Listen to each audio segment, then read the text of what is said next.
இங்கே பார்க்க போகிறது வந்து கூழ். பாத்திரம் அடுப்பில் போட்டிருக்கேன் பற்ற வச்சு. அதில் வந்து அதில் சாதம், வெந்த சாதத்தையே வந்து நான் அதில் போட்டுட்டேன். வெந்த சாதத்தையே போட்டுட்டேன். இப்போ கொஞ்சம் உப்பு போட்டுக்கலாம். இது வந்து ஒரு அழகு அரிசி இருக்கும், அந்த அளவுக்கு நம்ம போட்டுக்கலாம். நான் வந்து சாதம் வந்து கூட வச்சு வேக வச்சுருவேன். அப்புறம் அதுலேருந்து எடுத்து போட்டு நான் இது காய்ச்சிக்குவேன். கூழ் ஊற்றுறது கஞ்சி காய்ச்சி சாப்பிட்றதுக்கு தான் இது வீட்டில். இது வந்து கரைச்சி வச்சுருக்கேன் பாருங்கள். இது வந்து ஒரு 10 நிமிஷமோ அரை மணி நேரமோ ஊற வச்சு கூட நம்ம பண்ணலாம், இல்லை உடனே பண்ணுறதா இருந்தாலும் பண்ணலாம். இப்போ வந்து நம்ம கிளறிக்கிட்டு இதை ஊற்றிக்கலாம். கொஞ்சம் கொதி வந்த பிறகு ஊற்றிக்கலாம். தண்ணி வந்து கொதி வந்த பிறகு இந்த கரைச்சி வச்ச மாவை ஊற்றிக்கணும்.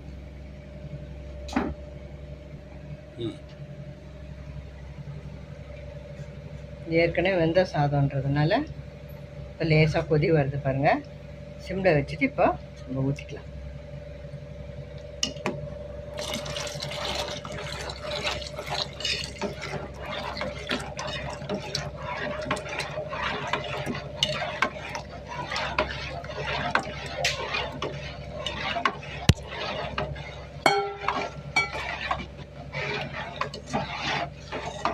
சால்ட் வந்து நான் ஒரு 1.5 டீஸ்பூன் போட்டிருக்கேன்.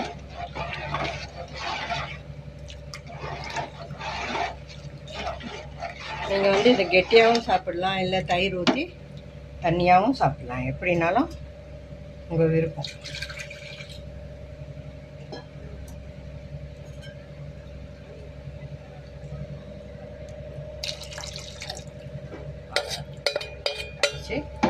ஊற்றிட்டேன். நம்ம சிம்மில் வச்சுட்டு நம்ம மூடி வச்சிட்டோம்னா, வந்து திறந்த மாதிரி மூடி வச்சிட்டோம்னா அது பாட்டுக்கு சூப்பராக வெந்து வந்துடும்.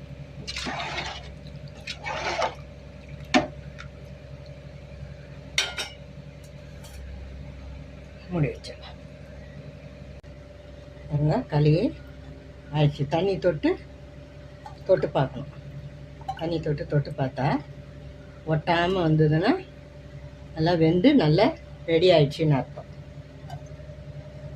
சூப்பராக ரெடி ஆகிடுச்சு. ஸ்டவ் ஆஃப் பண்ணிடலாம்.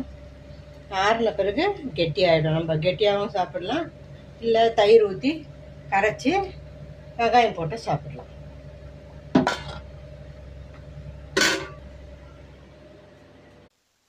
இந்த களி ரெசிபி பார்த்துருப்பீங்க. இதே மாதிரி செய்து பாருங்கள். இதுக்கு வந்து ஆப்டாக வந்து கருவாடு குழம்பு, எந்த குழம்புனாலும் மீன் குழம்பு எதுனாலும் செட் ஆகும். இல்லை ஒரு துவையில் அரைச்சி வச்சு கூட சாப்பிடலாம். டெய்லியே கொஞ்சம் எடுத்துக்கிட்டோம்னா கூட உடம்புக்கு நல்லது, குழந்தைங்களுக்கும் கொடுக்கலாம். இது வந்து உங்களுக்கு பிடிச்சிருக்கோம் நம்புறேன். பிடிச்சிருந்தா லைக் பண்ணுங்க, ஷேர் பண்ணுங்க. அம்மா சமையல் ஆரோக்கியத்துக்கு சப்ஸ்கிரைப் பண்ணிடுங்க. தேங்க்ஸ் ஃபார் வாட்சிங்.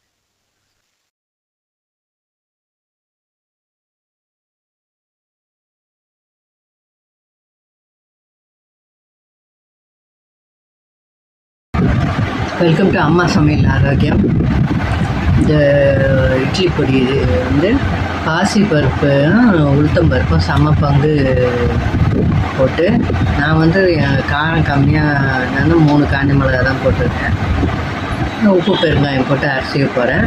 இது வந்து பாசி பருப்பு வந்து சின்னதாக இருக்கிறதுனால தெரியல, சம பங்கு போட்டுக்கணும். பாசி பருப்பும் உளுத்தம் பருப்பும் போட்டு நல்லா இந்த மாதிரி சவக்க வறுத்துட்டு உப்பு பெருங்காயம் போட்டு அரைச்சிக்க வேண்டியதுதான். இது கூட வேறு போடணும் அப்படின்னு நினைக்கிறவங்க எள்ளு ஒரு கைப்பிடி போட்டுக்கலாம். கருவேப்பிலை, பூண்டு இதையும் நல்லா வறுத்துட்டு இது கூட போட்டு அரைச்சிக்கலாம். நான் அதெல்லாம் போடலை, வெறும் இதை மட்டும் போட்டிருக்கேன். உப்பு ஆற வச்சு நல்லா உப்பு பெருங்காயம் போட்டு அரைச்சிக்கணும். வேணுன்றவங்க அதை கூட போட்டு அரைச்சிங்கன்னா அதுவும் நல்லா டேஸ்ட்டாக இருக்கும். பாசிப்பருப்பு இட்லி பொடி சூப்பராக ரெடி ஆகிடுச்சு. இந்த வீடியோ பிடிச்சிருக்கோன்னு நம்புகிறேன். பிடிச்சிருந்தா லைக் பண்ணுங்கள், ஷேர் பண்ணுங்கள். எங்கள் அம்மா சமையல் சேனலுக்கு சப்ஸ்கிரைப் பண்ணுங்கள். தேங்க்ஸ் ஃபார் வாட்சிங்.